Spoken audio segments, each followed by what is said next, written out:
Keď sa vrátim 20 rokov dozadu, tak to považujem naozaj za zázrak.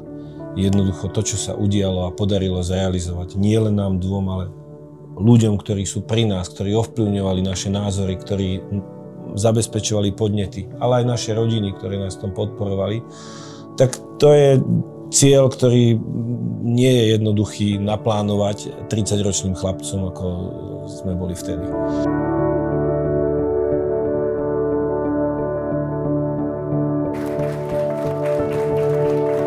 Tak som si povedal, že to bude pravdepodobne životaschopné, veď sme tvoriví ľudia, zámer je úprimný, nechceme robiť niečo, čo sme niekomu neslúbili a robíme to úprimne a s dobrým úmyslom.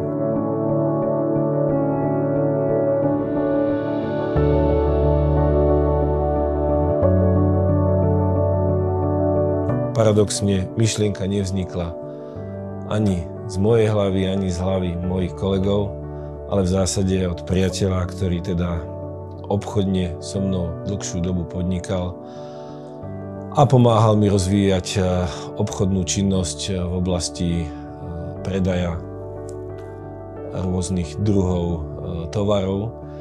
Samozrejme, tento človek mi bol blízky nielen pracovne, ale aj priateľsky. V roku 2004 sme začali pripravovať zámer s človekom, ktorému som len chcel pomôcť. V roku 2007 s priateľom a spoločníkom sme rozbehli investíciu tak, že po rokoch nadobudla dnešné kontúry a výsledok.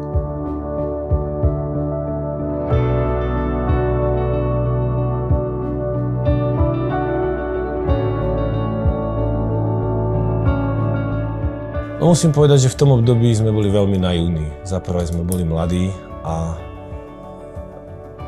naše aktivity drobného podnikateľského charakteru v oblasti služieb nám ponúkali možnosti a trúfali sme si na väčšie aktivity. Naša myšlienka bola vytvoriť kvalitné slovenské gastrozariadenie, ktoré bude v útulnom tu v ružomberskom prostredí. Odtedy dostal rozvoj Čutkovskej doliny samozrejme významne iný náboj. Práve vstupom Liptovskej stavebnej spoločnosti, ktorá napriek tomu, že bola v začiatkoch a vytvárala svoje aktivity, tak bola veľmi aktívna, mali sme rôzne zaujímavé zákazky a bez vstupu spoločníka Ľuba Sidora a Liptovskej stavebnej spoločnosti by nedošlo k realizácii teda ani nie prvého objektu, ani nie vytvoreniu areálu ako takého, ktorý potreboval v prvom rade svoje technické zázemie a verejnú infraštruktúru.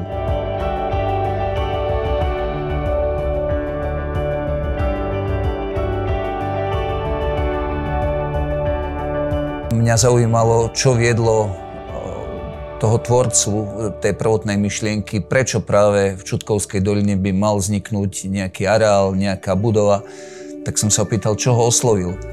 No a tak pre nás, ktorí sme z Liptova, žijeme tu v okolí hôr a to prostredie je pre nás úplne známe, tak sme to možno nevideli tými očami, ako to videl človek zo západného Slovenska, ktorý videl neopísateľnú krásu tej Čutkovskej doliny a miesta, kde by mohlo vzniknúť niečo, čo by oslovil ostatných ľudí.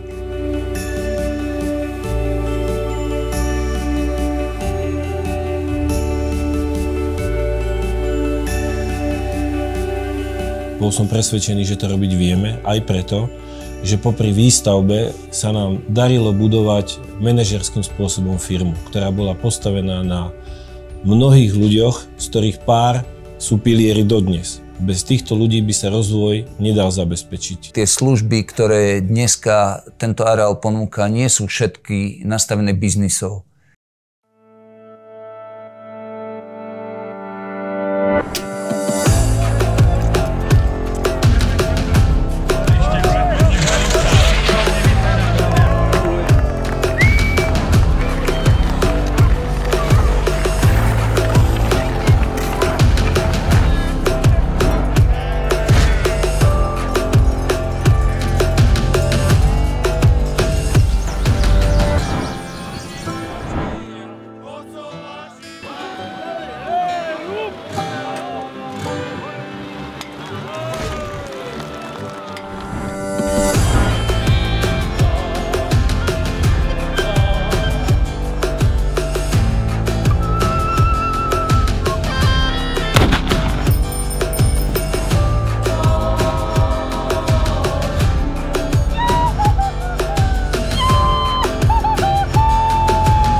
kontaktnými osobami je personál, ktorý sa stretáva s hostiami a tá odozva, ktorá je niekedy s obrovskou emóciou, keď tu príde človek, ktorý hodnotí takéto objekty cestovného ruchu kdekoľvek vo svete a je naplnený radosťou, že takýto areál máme, tak to je naša spoločná radosť.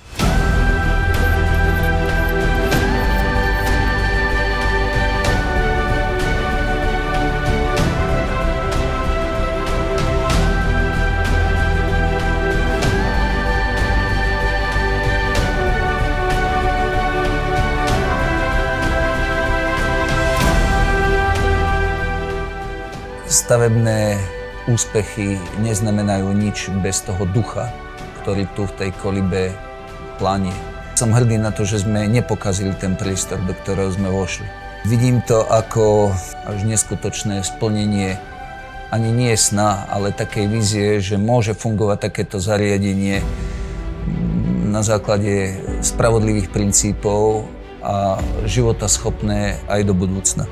Takže ja som hrdý na výsledok práce našich zamestnancov, manažérov a verím, že pomôžeme aj my z pohľadu majiteľov.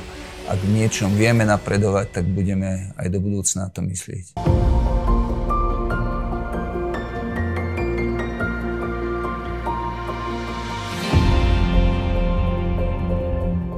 Bez viacerých významných ľudí, ktorí sú okolo mňa a Ľuba, by toto dielo nebolo zrealizované. Pretože tí ľudia majú každú svoju dôležitú dominantnú úlohu a tá vytvára tú symbiózu, ktorá verím, že je dušou celého areálu. Celý areál má hlbokú myšlienku a tá myšlienka je postavená na tradícii, ktorá teda nespí, ale ktorá jednoducho bude živá. Cítim, že tento areál má dušu a tá duša jednoducho je citlivá na svojho zákazníka, ale je citlivá aj na svojich zamestnancov, ktorých si hlboko vážime.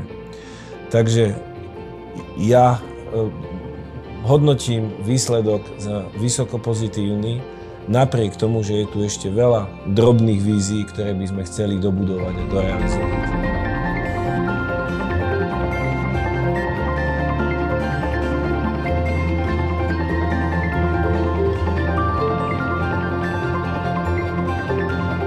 Dielo, ktoré vzniklo v Čutkovskej doline, je írečito nazvané dielo areálu Dobrého pastiera, na ktoré som teda hrdý a som rád, že k takémuto rozhodnutiu došlo.